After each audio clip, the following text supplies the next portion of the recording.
Salam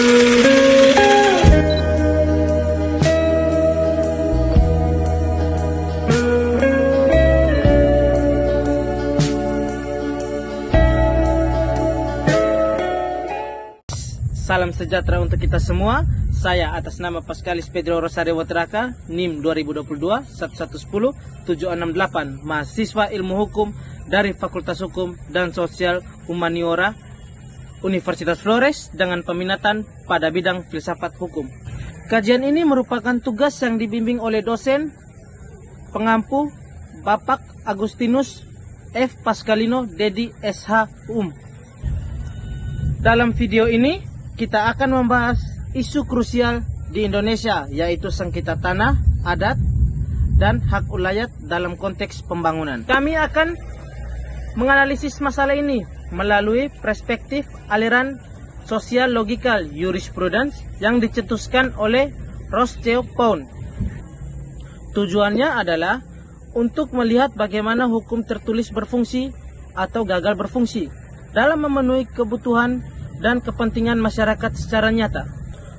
Fokus kerangka berpikir kita adalah aliran sosial logikal jurisprudence.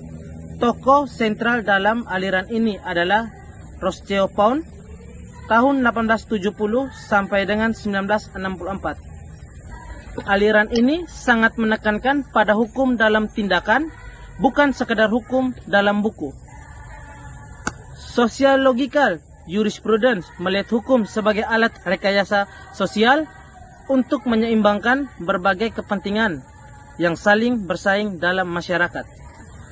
Masalah inti yang kita angkat adalah sengketa tanah adat dan hak ulayat yang diperparah oleh tekanan pembangunan infrastruktur.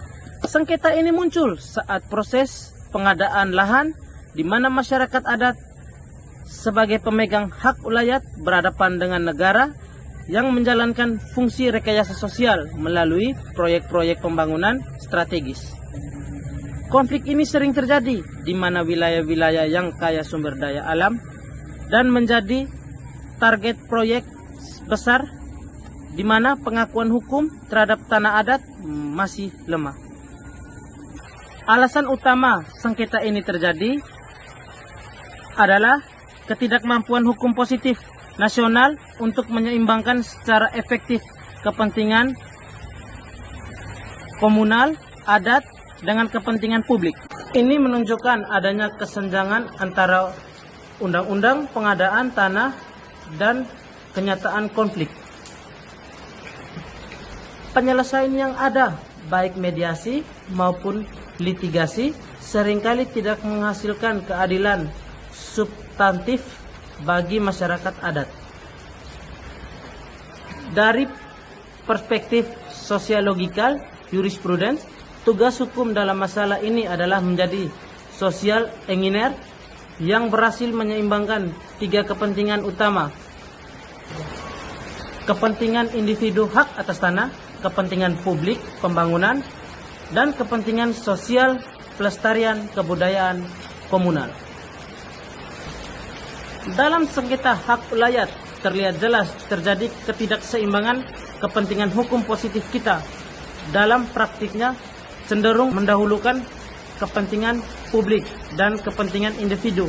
Kepastian investasi di atas kepentingan sosial masyarakat adat.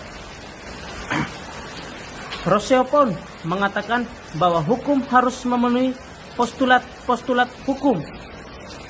Jural postulates masyarakat dalam kasus ini, hukum dalam tindakan telah gagal.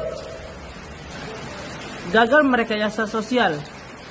Hukum peraturan gagal menjadi alat efektif untuk meredam konflik. Sebaliknya, justru menjadi alat legalisasi pengambilan hak. Gagal menghubungkan kepentingan hukum positif yang tidak mampu menjembatani gap antara nilai-nilai adat yang komunal, spiritual dengan kebutuhan negara yang bersifat utilitaristik ekonomi. Kegagalan ini membuktikan adanya jarak pemisah yang lebar antara norma yang tertulis dan penerapan yang adil di lapangan. dapat kita simpulkan bahwa sengketa tanah adat dan hak ulayat adalah cerminan kegagalan hukum dalam tindakan menurut kacamata sosiologikal jurisprudens. Hukum positif kita meskipun secara teoritis dimaksudkan untuk mengatur, secara praktik telah gagal menyeimbangkan secara adil kepentingan pembangunan dengan hak-hak fundamental masyarakat adat. Oleh karena itu, penyelesaian yang berkelanjutan harus mendapatkan aspek sosiologis merekayasa ulang hukum agar mampu mengakui eksistensi hak ulayat secara substantif sehingga hukum benar-benar berfungsi sebagai alat untuk mencapai keadilan sosial, bukan sekedar instrumen legalisasi kekuasaan.